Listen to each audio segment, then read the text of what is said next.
adulte, et le cycle peut revenir.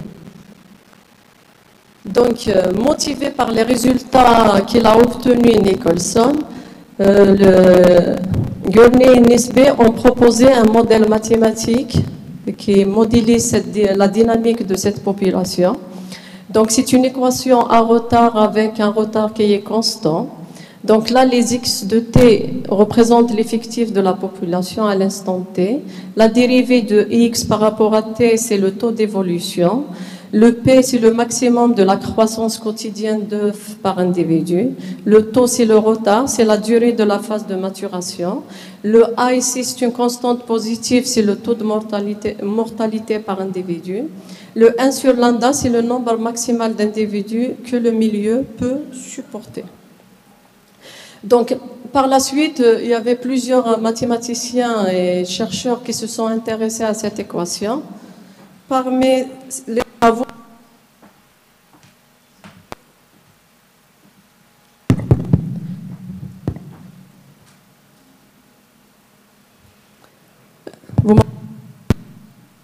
c'était le travail de Berzhansky et Braverman, donc qui ajoute un terme récolte à cette équation. Pour eux, la fonction récolte, donc c'est l'estimation retardée de la population réelle.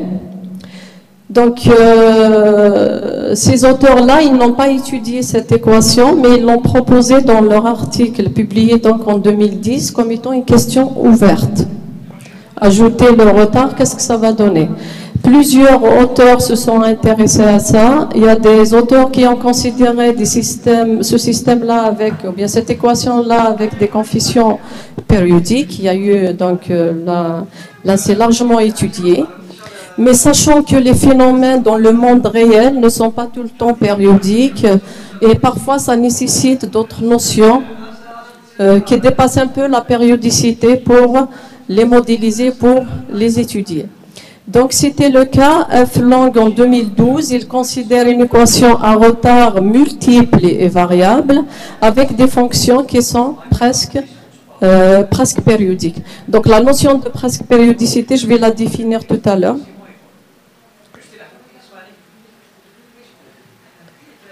Nous, quand on a vu que Duhan a considéré cette équation, avec toujours un terme récolte linéaire et des fonctions qui sont presque périodiques.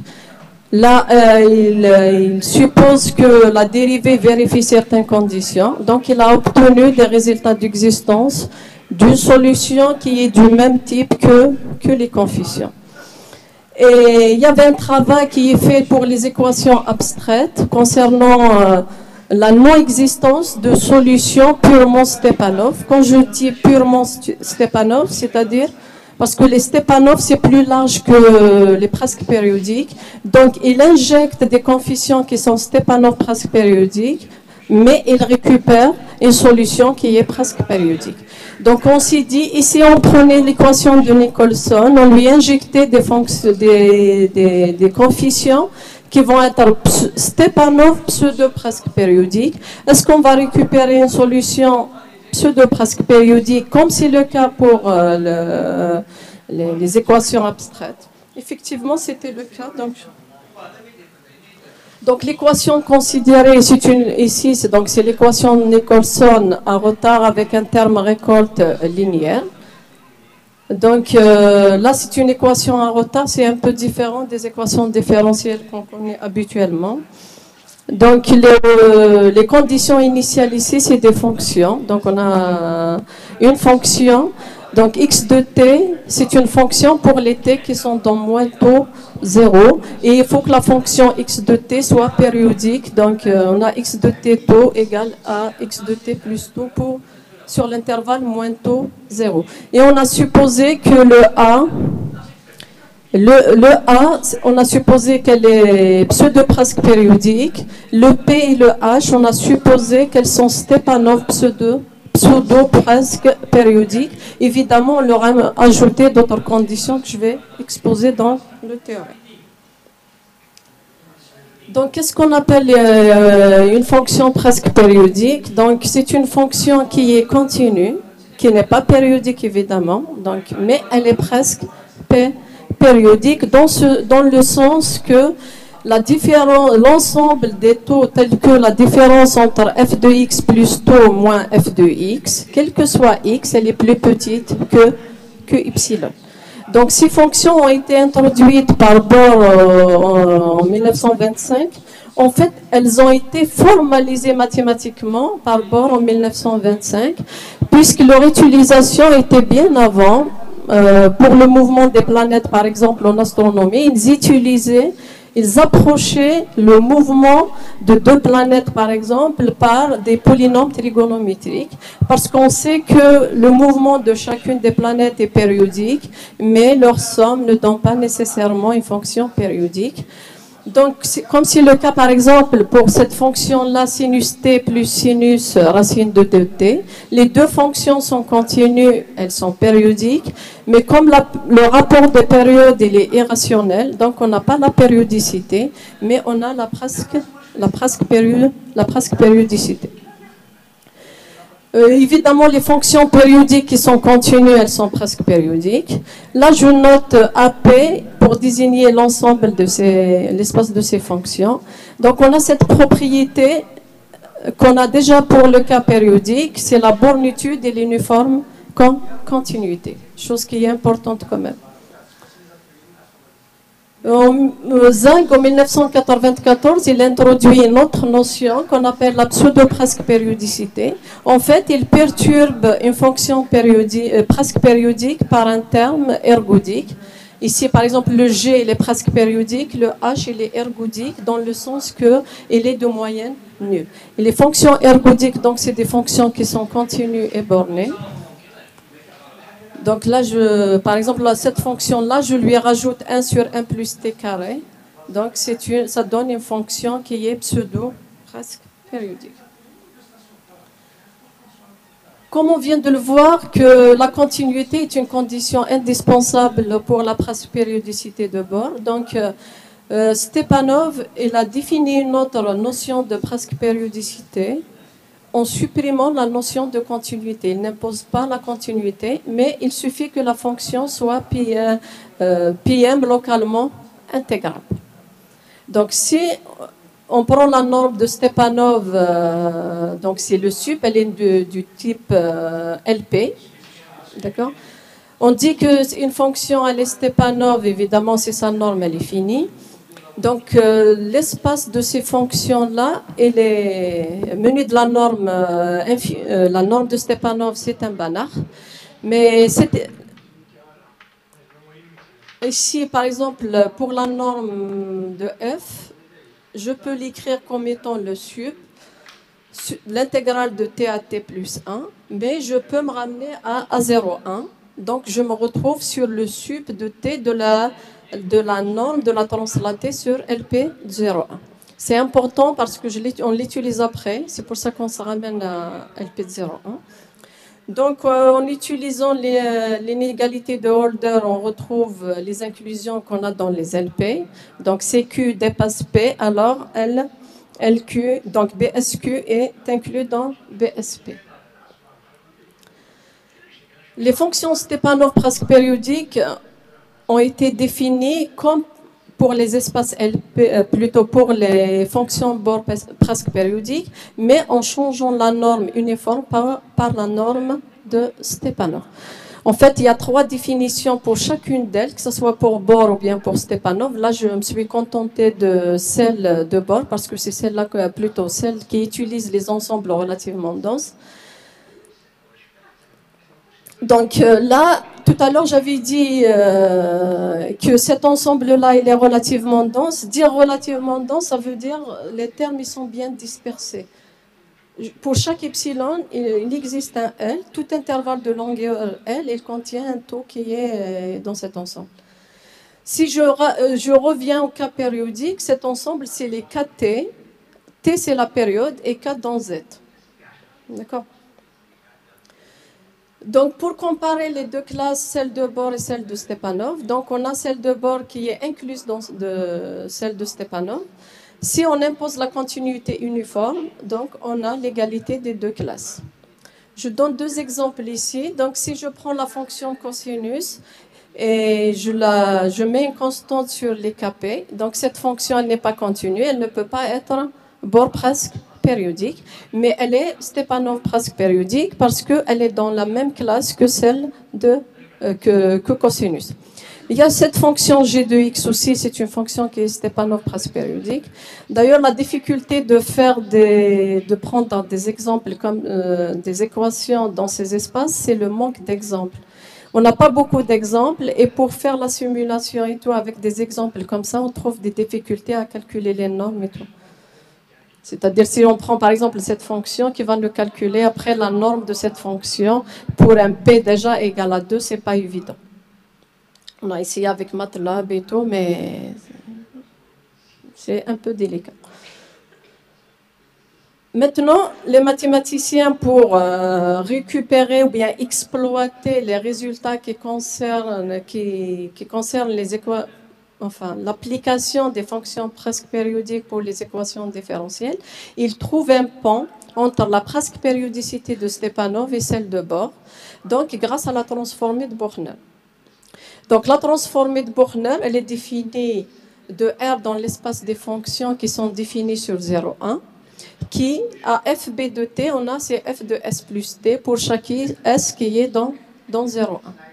Et le pont, il est construit, donc f, elle est Stepanov, c'est seulement si sa transformée de Borner, elle est presque périodique au sens de Bohr, mais à valeur dans les LP de 0,1. Ça justifie un petit peu pourquoi on a regardé pourquoi on prend l'intégrale de 0 à 1. Donc on a l'égalité de la norme de Stepanov de f avec la norme infinie de la transformée de Borner. Pour la pseudo-presque périodicité au sens de Stepanov, donc on prend une fonction qui est Stepanov presque périodique, on la perturbe ou bien on lui rajoute un terme ergodique, mais un terme ergodique au sens de Stepanov. Donc on peut mettre la définition avec la norme de Stepanov, mais on peut l'utiliser aussi avec la transformée de Borner. Donc dire que G elle est Stepanov, ça veut dire sa transformée de Borner elle est AP. Donc phi elle est ergodique, donc sa transformée de Borner elle est ergodique à valeur dans LP. Là, je donne quelques propriétés de ces fonctions parce que j'aurai besoin. Donc, si je prends, j'ai la stabilité pour le produit d'une fonction qui est dans AP avec une fonction qui est dans Stepanov. Donc, je récupère une fonction qui est dans Stepanov, AP. Si f, elle est PAP, alors f, elle est SPAP. Quelque part, c'était attendu ce résultat-là. Si phi, elle est dans SPPAP, alors c'est-à-dire on a l'invariance par translation de l'espace de Stepanov pseudo-presque périodique. Donc toutes ces propriétés sont démontrées dans pas mal d'articles. La dernière, il n'y a que Farouk Cherif qui l'avait démontré dans un cas. Donc on a repris quand même la démonstration dans ce cas-là. Donc, je reprends l'équation qu'on a considérée. Voilà les hypothèses. Donc, on a supposé que A est pseudo-presque périodique, donc elle est bornée. Donc, je note A+, et A-, c'est borne. On suppose que P et H sont Stepanov pseudo-presque périodiques et je rajoute qu'elles soient essentiellement bornées. Pour P supérieur égal à 1 est fini. Et je note P-, l'f de la fonction P de t. Je suppose les conditions sur en fait, l'existence de deux constantes R1 et R2, parce que en fait, je vais chercher une solution dans une boule. Donc, je prends deux constantes comme ça. Les constantes, je sépare le Kp égal à 1 avec le Kp supérieur à 1. Pourquoi? Parce que quand le P est supérieur à 1, j'utilise l'inégalité de Holder. Pour P égale à 1, là, on fait un calcul direct.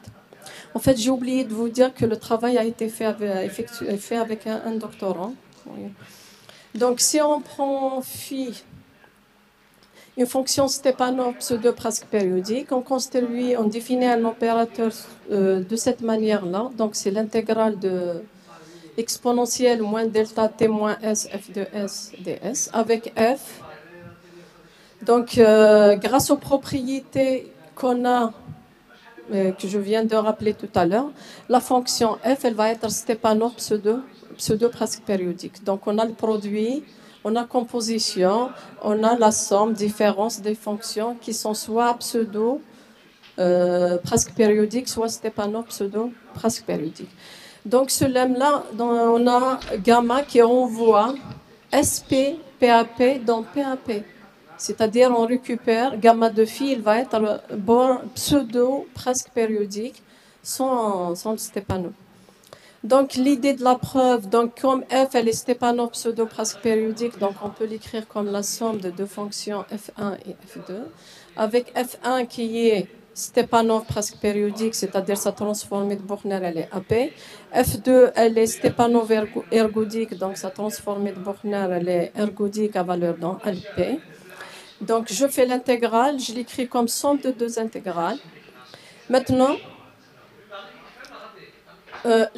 pour démontrer que gamma phi, il est dans PAP, on doit démontrer que phi, elle est AP et psi, elle est ergodique.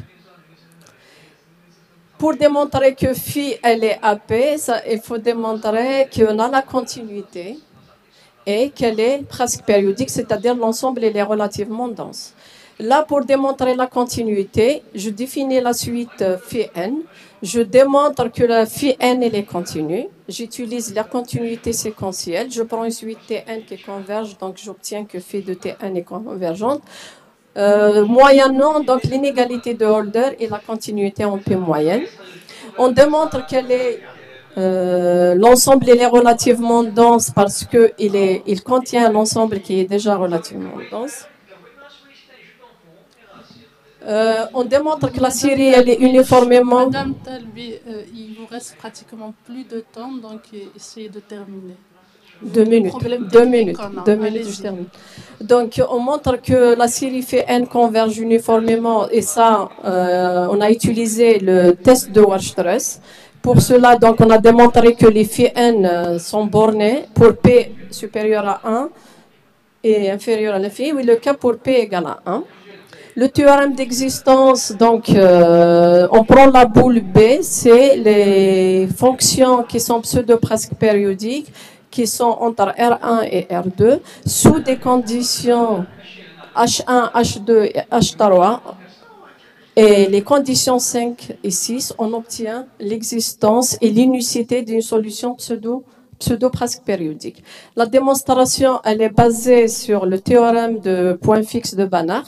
Donc, premièrement, on a démontré gamma de B est inclus dans B. Donc là, c'était un peu délicat pour avoir les majorations, mais bon. On a montré que gamma est une contraction. Là, on a utilisé le théorème des accroissements finis pour la fonction u exponentielle moins u. Voilà, donc on a traité le cas P égal à 1 et le cas P supérieur à 1 différemment. Donc, grâce au théorème de Banach, on a l'existence du point fixe, donc une solution unique qui est pseudo-presque périodique. On a pris un exemple, donc en fait, dans l'exemple, parce que le travail n'est pas encore publié, on aurait aimé prendre un exemple de fonction qui est Stepanov, pseudo-presque périodique. On a pris une fonction qui est pseudo-presque périodique, mais c'est inclus dans Stepanov, mais ça aurait été intéressant de prendre une fonction qui est Stepanov. Malheureusement, comme je l'ai dit tout à l'heure, pour les exemples, c'est très délicat de faire de la simulation avec ces exemples-là. On a utilisé donc certaines références. Il y a Amerio pour les fonctions presque périodiques, c'est une très bonne monographie. Il y a Bohr ici, c'est l'auteur qui a introduit la presque périodicité. Donc, pour la démonstration des faits N, on s'est inspiré de notre travail avec Youssara, qui est là aujourd'hui, donc publié en 2020. La pseudo-presque périodicité, elle a été introduite par Diagana en 2008. Là, c'est l'article de Nicholson en 1954, l'article de Stepanov de 1926 et l'article de Zeng, là où il a introduit la pseudo-presque périodicité et l'applique à des équations abstraites. Et je vous remercie pour votre attention. Désolée d'avoir retardé. Merci.